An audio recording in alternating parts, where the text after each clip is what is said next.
하나님의 말씀은 맛있습니다. 하나님의 말씀은 즐겁습니다. 하나님의 말씀은 생명과 행복을 줍니다. 500독 성경 통독 훈련 원장입니다. 여수 살리는 교회 임기환 목사가 하나님의 말씀을 봉독하고 전하는 시간입니다. 함께 하시면 기적이 일어납니다. 알람을 설정하시고 들으시면 좋겠습니다.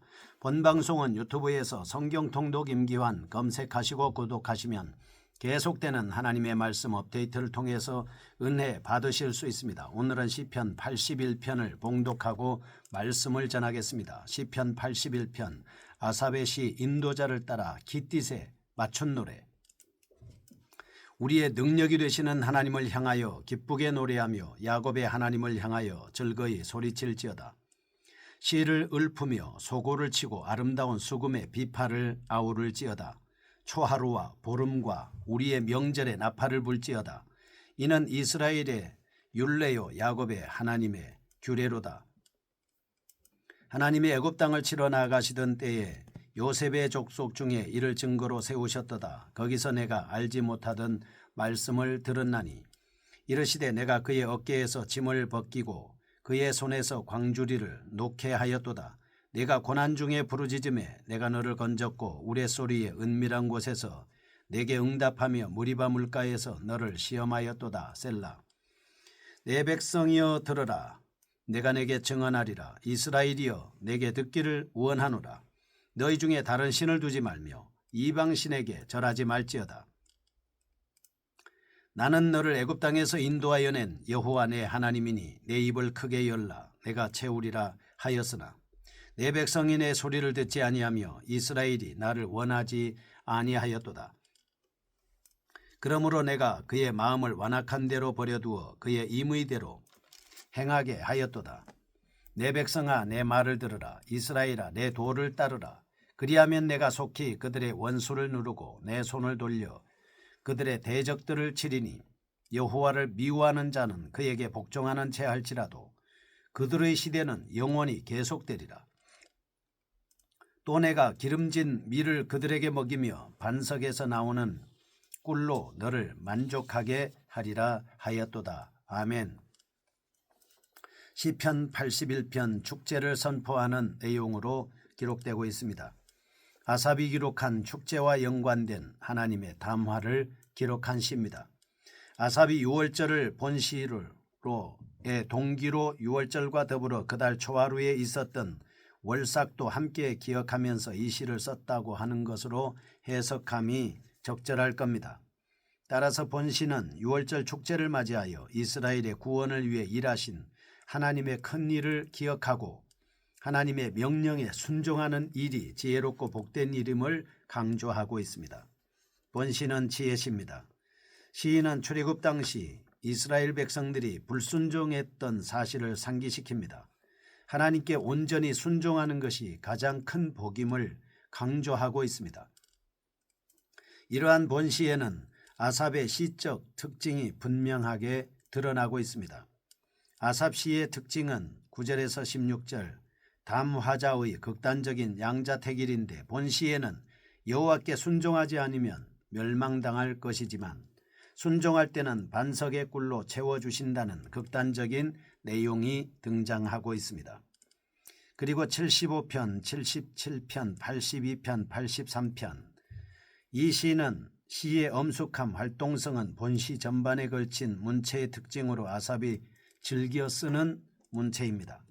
또한 운율면을 통해서도 아삽이 즐겨 사용하는 운율인 3, 4, 3, 2, 4의 운율이 히브리어 본문에 등장하고 있습니다. 본시는 크게 두 부분으로 1절에서 5절 축제송입니다. 6절에서 16절은 주의 말씀으로 이루어져 있습니다. 첫째 보겠습니다. 1절에서 5절 축제송에 대한 말씀을 보겠습니다. 하나님께서 이스라엘 백성들에게 베풀어 주신 은총을 기쁨으로 찬양하는 본단락은 1절 하나님의 언약 공동체인 야곱의 후손 즉 이스라엘에게 유월절 같은 민족의 축제를 기념하라고 요청하고 있습니다. 왜냐하면 하나님께서는 이스라엘을 애굽에서 분리하여 구원해 주셨기 때문입니다. 아삽은 축제의 날이 왔음을 알리기 위해 양각부를 사용합니다. 사실 유목민에게 있어서 이 양각불은 위급한 상황, 중대한 상황을 알리는 표인데 그만큼 이 축제가 중요성을 띈다는 것을 상징한다고 볼 수 있겠습니다. 따라서 1절에서 소리할지어다 라는 요청은 강한 명령적인 성격을 지녔음이 분명합니다. 5절 이 축제 기간에 이스라엘은 애굽에서 시작된 이스라엘의 과거 역사를 기억하고 있습니다.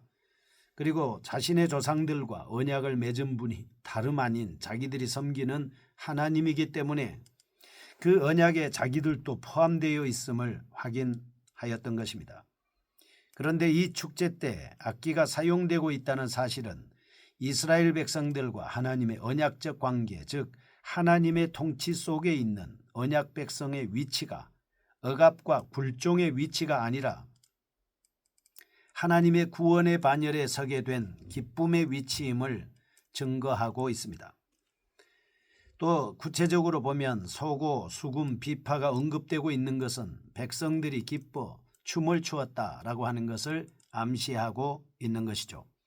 그리고 이 소고, 수금, 비파가 여자에 의해 주로 연주되었음을 상고해 볼 때 그 당시 백성의 계수에 포함되지 않았던 여자에게까지 하나님의 언약적 복이 적용되었음을 알 수 있습니다. 하프나 수금은 성전이나 궁전에서 연주되었던 악기입니다. 본 축제가 전국적으로 행하였던 국가적 행사였음을 확인할 수 있겠습니다. 한편 1절과 4절 이스라엘이 축제 기간에 불렸던 야곱의 하나님은 애굽인과 싸워 그의 백성에게 승리를 안겨주었던 구원의 하나님이십니다. 따라서 이 축제는 구원의 하나님이신 여호와께서 이스라엘의 하나님임을 선포하는 날이었습니다. 또한 4절 이날에 이스라엘은 하나님의 규례, 즉 모든 야곱의 후손들이 의무적으로 복종해야 할 법도를 기억하면서 그 규례가 애굽을 치러 나가던 때에 요셉의 족속 중에서 증거로 세워진 규례임을 기억하고 있습니다. 이상에서 우리는 먼저 성도들을 보호해 주시는 하나님이십니다. 그리고 인도해 주십니다. 언약의 하나님이십니다. 이런 하나님을 찬양드리는 생활이 중요함을 깨달을 수 있겠습니다. 하나님께 대한 찬송은 성도의 최우선의 의무입니다. 동시에 우리가 하나님을 찬양할 수 있다는 것은 큰 복인 것이죠. 우리는 본시 기자처럼 과거에 베풀어 주신 하나님의 은혜를 망각하지 말고 언제나 감사하는 인생을 영위해 나가야 할 것입니다. 여러분이 하나님 앞에 받은 은혜를 다시 한번 세어보십시오. 셀 수 없는 엄청난 은혜와 도움을 하나님 앞에 받으면서 우리가 살아왔을 것입니다. 그러나 우리는 받은 은혜를 잊지 않고 있는지 생각해 봐야 합니다. 기억하면서 하나님 앞에 감사해야 하지 않겠습니까? 6절에서 16절입니다. 하나님의 말씀입니다. 하나님께 불순종하였던 이스라엘의 과거 역사를 상기시킵니다. 하나님께 대한 순종을 요구하고 있습니다. 6절과 7절 이스라엘 백성에 대한 권면과 교훈이 설득력 있게 제시되고 있습니다. 본단락은 과거 이스라엘에 대한 하나님의 보호, 8절에서 10절 하나님께 청종할 것을 권면하고 있습니다. 11절과 12절 강박하여 불순종한 이스라엘 사람들에게 임했던 하나님의 심판에 대해서 언급하고 있습니다. 13절 다시 하나님께 청종할 것을 권면하고 있습니다. 14절에서 16절 하나님의 규례를 순종할 때 이만한 복으로 구분할 수 있겠습니다. 첫째 6절에서 7절입니다. 과거에 행하신 하나님의 보호입니다. 야곱의 하나님은 이스라엘 백성을 애굽의 압제에서 자유하게 하셨습니다. 출애굽기 1장 11절 애굽의 압제는 이스라엘의 신적 왕이신 하나님을 버리고 애굽의 왕 바로를 위한 힘겨운 노동을 하도록 강요받았습니다. 출애굽기 2장 23절 이스라엘은 무거운 짐으로 신음했습니다. 하나님께 구원을 요청했습니다. 7절 이 구원 요청에 대해 하나님은 야곱의 하나님으로서 언약의 하나님으로 이스라엘에게 응답하여 그들을 구원해 주셨습니다. 그리고 출애굽기 19장 7절에서 15절 여기에 등장하는 뇌성은 하나님께서 하나님의 백성을 구원하시려고 나타난 신현과 관련이 있는 단어입니다. 출애굽기 19장 18절 하나님께서 시내산에 강림하셔서 말씀하신 사건을 가리키고 있습니다. 또한 언약을 신실하게 이행하신 구원의 하나님을 도외시하고 존재 자체까지 의심하였던 무리바 사건을 환기시키고 있습니다. 이처럼 여러 가지 불순종 사건 중에서 특별히 무리바 사건을 언급한 것은 시인이 하나님의 백성 가운데 존재하는 심각한 불신을 드러내려 했기 때문인 것으로 보이고 있습니다. 사실 출애굽기 17장 7절 하나님은 이스라엘 가운데 행하셨지만 이스라엘은 자신들 가운데 사용하시는 하나님을 기억하지 않았습니다. 하나님이 정말 우리 가운데 계신지 모르겠다라는 불신까지 보였던 것입니다. 둘째, 8절에서 10절 청종에 대한 권면입니다. 하나님께서는 불신 가운데 빠져있는 방황하는 그의 백성들을 버리지 않으셨습니다. 다시금 하나님의 명령에 순종할 것을 권면하셨습니다. 또한 이스라엘을 열방과 구별했습니다. 애굽에서 구출한 후 하나님의 이름을 새롭게 계시해 주셨습니다. 신명기 29장 5절 사막이었지만 이스라엘은 필요한 모든 것을 공급받았습니다. 신명기 30장 1절에서 20절 전심으로 하나님을 섬긴다면 부도 소유할 수 있는 약속도 받았습니다. 여기서 10절 우리는 이스라엘이 늘 불순종의 길을 걸을지라도 하나님께서는 항상 하나님의 백성을 복된 길로 인도할 준비를 하고 계심을 알 수 있습니다. 셋째입니다. 11절과 12절 강팍한 이스라엘에 대한 하나님의 판단입니다. 이스라엘은 자신들을 구속하시고 미래를 약속하신 하나님께 계속해서 반역하였습니다. 78편, 95편, 106편 어떤 의미에서 이스라엘의 광야에서의 반역은 유대 민족사의 전형적인 특징으로 고착되고 있습니다. 이사야 1장 2절에서 3절 이스라엘은 하나님께 순종하지 않는 어리석은 행동을 계속했습니다.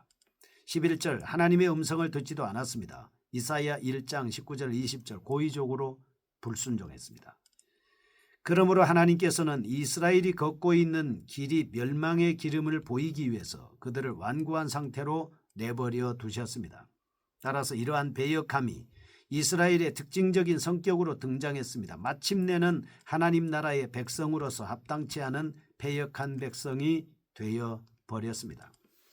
넷째 13절입니다. 청종에 대한 권면입니다.